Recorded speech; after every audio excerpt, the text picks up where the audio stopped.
ఇక్కడ జెడ్పీటీసీ ఎన్నికలు వచ్చినాయి. వస్తే అసలు ఎలక్షనే ఎందుకు, ఒక సంవత్సరమే ఉంది కదా, 9 నెలలే ఉంది కదా అంటున్నారు పెద్ద పెద్ద నాయకులు. గత 10 సంవత్సరాల నుంచి ఇక్కడ ప్రజలను నడిపిన వాళ్ళు. మరి ఇక్కడ ప్రజాప్రతినిధి అక్కర్లేదా నేను అడుగుతా ఉంటాను. మనకు మన సమస్యలు తీర్చడానికి ప్రజాప్రతినిధి కావాలా? అది 6 నెలలు ఉందా, 10 నెలలు ఉందా, సంవత్సరం ఉందా అనేది అనవసరం. ఈ దినం కూటమి ప్రభుత్వం అధికారంలోకి వచ్చింది.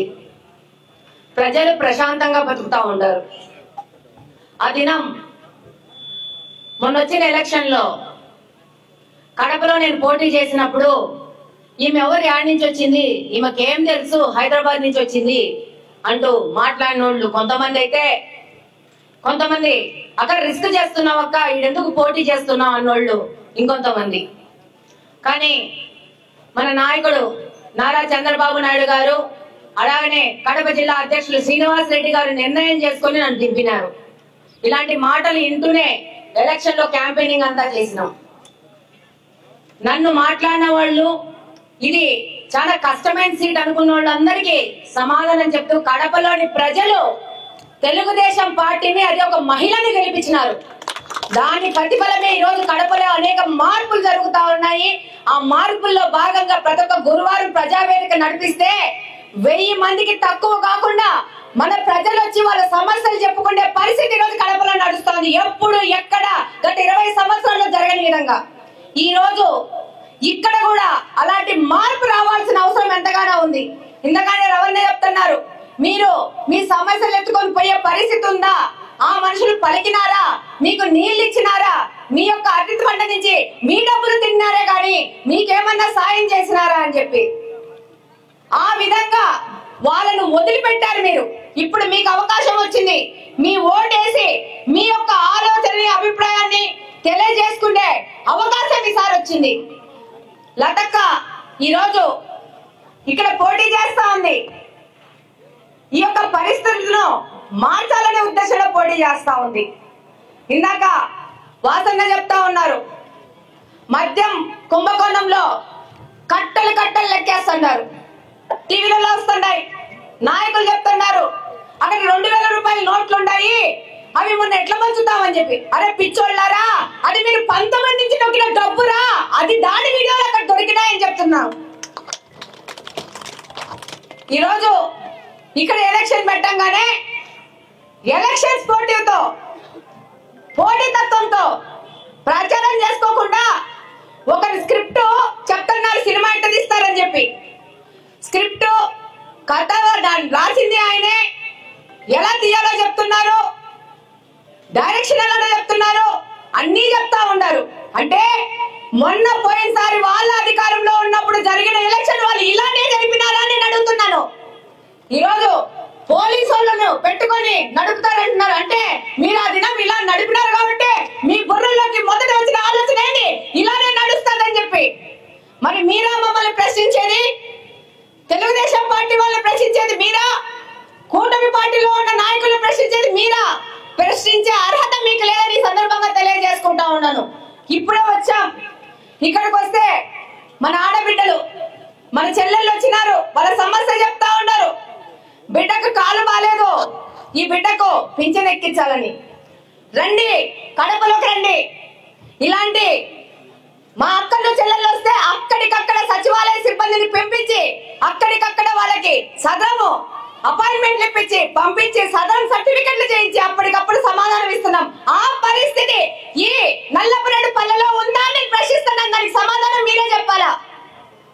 ఈ రోజు వచ్చి చెప్తా ఉన్నారు, మాకు శాంక్షన్ అయిన ఇంట్లో పెండింగ్ బిల్లులు కూడా మాకు పడలేదని.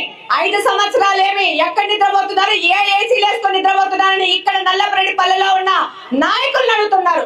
మీ ఊర్లో వ్యక్తి 5 సంవత్సరాల నుంచి తన ఇంటికి పడ్డ బిల్లు బకాయిలు ఉందని అడుగుతా ఉంటే పెద్ద నాయకులు అనుకుంటున్నారు.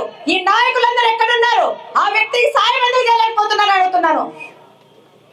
ఈరోజు తెలుగుదేశం పార్టీ గాని, కూటమిలోని పార్టీలోని నాయకులు గాని ప్రతి ఒక్కరు ప్రజాసేవ కోసం కట్టుబడి ఉన్నాం. ఈరోజు నారా చంద్రబాబు నాయుడు గారు అభివృద్ధికి సంబంధించిన విషయాల్లో కానీ, యువత భవిష్యత్తు విషయంలో కానీ, రైతుల సంక్షేమ విషయంలో కానీ, మన పిల్లల విషయంలో కానీ, వాళ్ళు చదువులు చదువుకొని పెద్ద పెద్ద ఉద్యోగస్తులు అవ్వాలే కానీ వాళ్ళు కూలీల దగ్గరనో ఇంకో రకనో వాళ్ళు స్థిరపడిపోకూడదని చెప్పి ఈ రోజు తల్లికి వందనం పేరున ఏ విధంగా ఎలక్షన్ ముందు చెప్పినారో ప్రతి బిడ్డకు తల్లికి వందనం వర్తింపజేస్తారని చెప్పారు. ఆ విధంగా ఈ రోజు ఒక ఇంట్లో 4 పిల్లలుంటే 4 పిల్లలకి ఇచ్చినారు. మా కడపలో ఒక కుటుంబంలో 7 మంది పిల్లలుంటే 7 మంది పిల్లలకి తల్లికి వందనం డబ్బు పడిందంటే అది నారా చంద్రబాబు నాయుడు గారి యొక్క గొప్పతనం, అది కూటమి ప్రభుత్వం యొక్క గొప్పతనం. నాయకుడు అన్నాడు, పాపా నీకొస్తుందా, చిన్నబాబు నీకొస్తుందా, చిట్టి తల్లి నీకొస్తుందా అని. మరి ఈ నాయకుడు ఎక్కడున్నాడు? ఆ చిట్టి తల్లి ఇక్కడే ఉంది, ఆ చిన్నబాబు ఇక్కడే ఉన్నాడు, ఆ చెల్లెలు ఇక్కడే ఉంది, ఆ అన్న ఇక్కడే ఉన్నాడు. తల్లికి వందనం తీసుకొని సంతోషంగా ఉన్నారు ప్రతి ఒక్క తల్లిదండ్రి, ప్రతి ఒక్క విద్యార్థిని మరొకసారి తెలియజేసుకుంటా ఉన్నాను. ఈ రోజు 9 నెలలున్నా, సంవత్సరం ఉన్నా మన కోసం మనం ఓట్లేసుకోవాలా.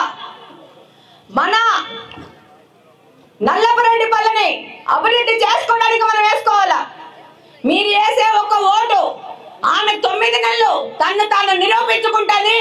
ఈ యొక్క నల్లపురెడ్డిపల్లిను అభివృద్ధి చేసి చూపిస్తాదని చెప్పి లతక్క ద్వారా నేను చెప్తున్నాను. ఈరోజు చాలా చులకన చేస్తున్నారు మహిళలంటే, కానీ చులక మాట్లాడే ప్రతి మగోడు వెనక కూడా వాళ్ళ అమ్మ ఉంటది, వాళ్ళకొక భార్య ఉంటది, వాళ్ళకొక కూతురు ఉంటది. అది అర్థం చేసుకోవాలా. మహిళలను అగౌరవపరచడము వీళ్ళ సాంప్రదాయంలో బెడ్లో ఉంది. ఈరోజు ఇలాంటి పరిస్థితుల్లో మహిళలు ధైర్యంగా ముందుకొచ్చి ప్రజాసేవలో కూడా మా వంతు భాగం మేము పంచుకుంటాము, మేము సేవ చేస్తామని చెప్పి ముందుకు వస్తున్నారంటే ఇది మీరు గమనించాల్సిన విషయం. ఒక మహిళ అర్థం చేసుకున్నట్టుగా సమస్యలు ఎవరు అర్థం చేసుకోలేరు. నేనే నా దగ్గరకు వచ్చిన ప్రజల యొక్క సమస్యలు చెప్పినప్పుడు తొందరగా వాటి మీద సెన్సిటివ్ గా ఫీల్ అవుతుంటాను. వాళ్ళ సమస్యలు ఎట్ట తిరిగి సాల్వ్ చేయాలనుకుంటున్నాం. అది మహిళలలో ఉన్న సున్నిత తత్వము, స్వభావము. ఇది గుర్తించుకొని మీరు తప్పకుండా సైకిల్ గుర్తుపై ఓటేసి ఈసారి చరిత్ర మార్చాలా. ఒకసారి కడపలో చరిత్ర మార్చినారు మా వాళ్ళందరూ, ఇప్పుడు నల్లపురెడ్డిపల్లిలో కూడా మీ ఓటు ద్వారా చరిత్ర మారుస్తారని కోరుకుంటూ మరొకసారి లతాక్కని గెలిపించి సైకిల్ గుర్తు మీద ఓటేసి మన యొక్క జీవితం మీద హక్కులు మనం తీసుకుందాము. ఎవరు వేసే చిల్లర మెతుకులు, ఎంగిలి మెతుకులు మనకు అవసరం లేదు. మనం నిర్ణయించుకుందాము మన జీవితం ఎలా ఉండాలని మనం రాసుకుందామని సందర్భంగా తెలియజేసుకుంటూ జై తెలుగుదేశం.